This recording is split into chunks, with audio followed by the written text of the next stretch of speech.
നമ്മളെല്ലാവരും ഇവിടെ കൂടിയിരിക്കുന്നത്. നിങ്ങൾക്ക് എല്ലാവർക്കും അറിയാം, കർക്കിടകം 1 രാമായണ മാസം ആരംഭിച്ചിരിക്കുകയാണ്.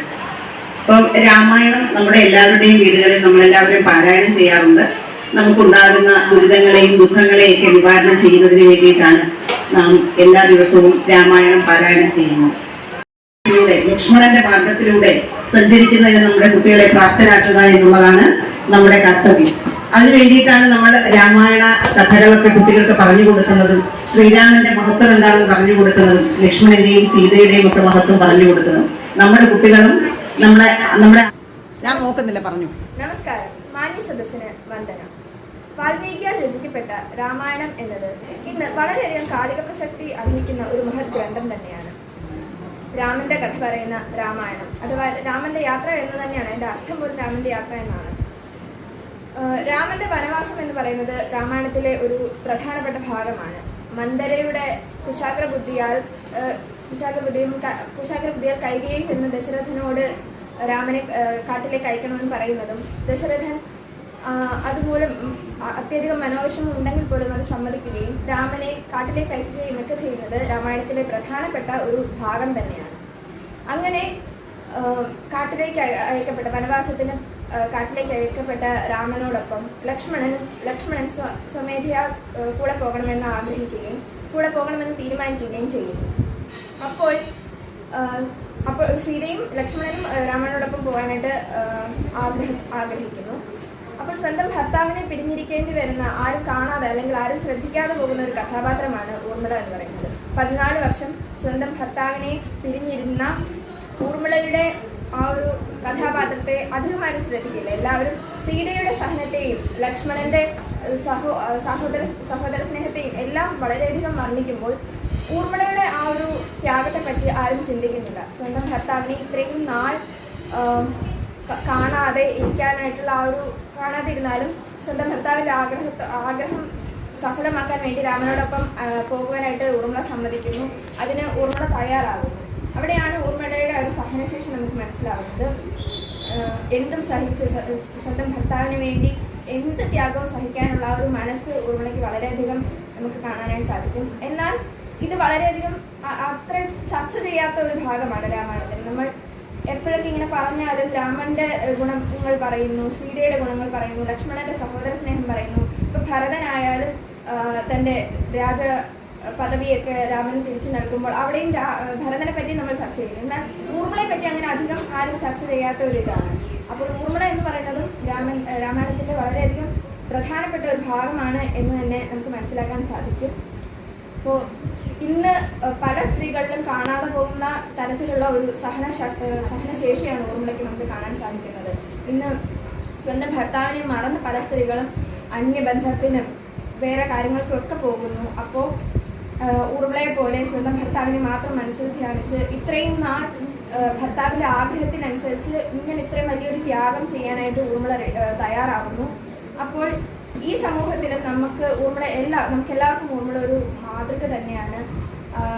ഊർമിളയുടെ സഹനശേഷി എന്ന് പറയുന്നത് വളരെയധികം പ്രധാനപ്പെട്ട ഒരു മൂല്യം തന്നെയാണ്. നമുക്ക് ഏവർക്കും നമ്മളുടെ ജീവിതത്തിൽ ഉൾക്കൊള്ളിക്കാവുന്ന ഒരു മൂല്യം തന്നെയാണ്. നന്ദി.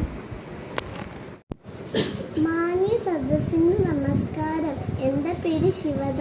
രാമായണത്തിലെ സീതാ അപഹരണം എന്ന ഭാഗമാണ് ഞാൻ ഇന്ന് പറയാൻ പോകുന്നത്.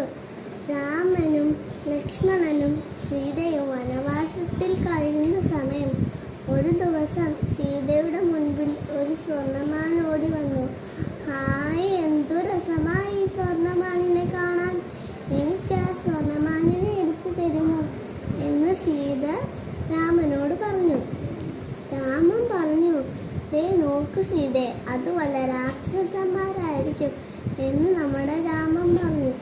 ഇതുപോലെ നമ്മുടെ സീത കേട്ടോ? ഇല്ല, സീത പിന്നെയും വാശി പിടിച്ചു. സീതയുടെ വാശിക്ക് മുൻപിൽ രാമന് വഴങ്ങേണ്ടി വന്നു.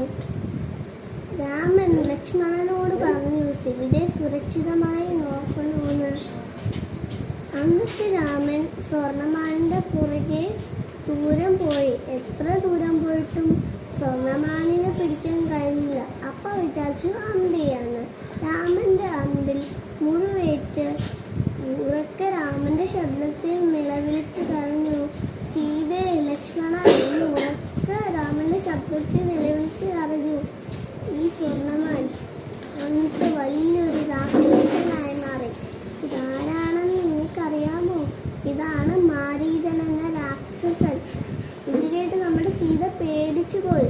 സീത പറഞ്ഞു, രാമൻ എന്തെങ്കിലും അപകടം പറ്റിക്കാണും. ലക്ഷ്മണ നീ പോയി നോക്കിയിട്ട് വാ എന്ന് ലക്ഷ്മണനോട് സീത പറഞ്ഞു. ലക്ഷ്മണൻ വീടിന് ചുറ്റും ഒരു വട്ടം മറിച്ചു. എന്നിട്ട് സീതയോട് പറഞ്ഞു, സീതെ ഈ വട്ടത്തിന് പുറത്തേക്ക് ഇറങ്ങരുത്. ഇറങ്ങിക്കഴിഞ്ഞാൽ നിനക്ക് എന്തെങ്കിലും അപകടം പറ്റും എന്ന് ലക്ഷ്മണൻ സീതയോട് പറഞ്ഞു.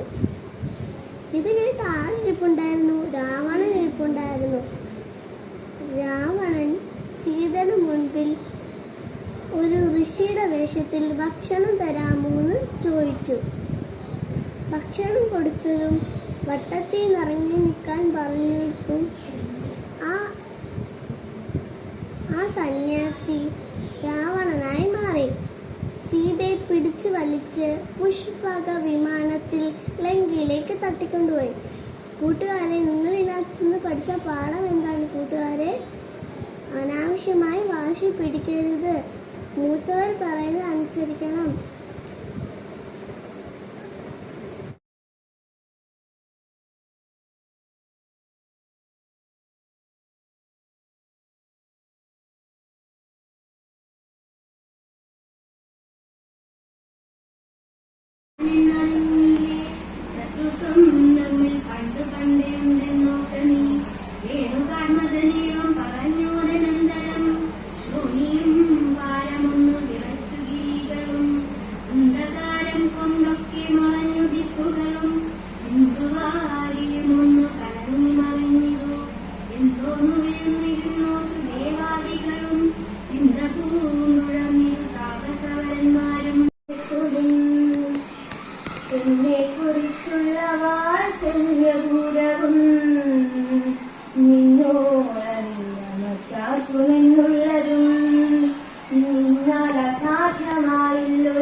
സത്യമെന്നാകിലെ തൽപ്രയാസം തവ യുക്തം അതല്ലാതിനാൽ ഫലം ബോധങ്ങളെല്ലാം ക്ഷണപ്രഭാചന്ദ്രം വേഗേന നഷ്ടമായി സൂതമീ അഗ്നിസംനഗ്ധലോഹസ്താംബുബിന്ദുനാ സന്നിധം നശ്യജന്മം ക്ഷണപ്രജ്ഞാനം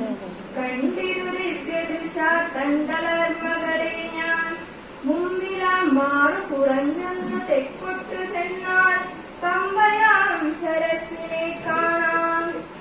തൽപുരോഭാഗേ പശ്യ പർവ്വതപരം വൃക്ഷമുഖാഖ്യം തത്ര വിശ്വസിച്ചിരിക്കുന്നു സുഗ്രീവൻ കപിശ്രേഷ്ഠൻ. 4 മന്ത്രികളോടും കൂടെ മാതാണ്ഡാത്മജൻ ബാലിയെ പേടിച്ചു സങ്കേതമായൊരു ദിനം. ബാലിക്കു മുൻശാപം തേടിച്ചു ചെന്നുകൂടാ പാലനം ചെയ്ത ഭവാനവനെ വഴി പോലെ. സഖ്യവും ചെയ്തു കൊള്ളുക സുഗ്രീവൻ തന്നോരെന്നാൽ ദുഃഖങ്ങളെല്ലാം തീർന്നു കാര്യവും സാധിച്ചിടും.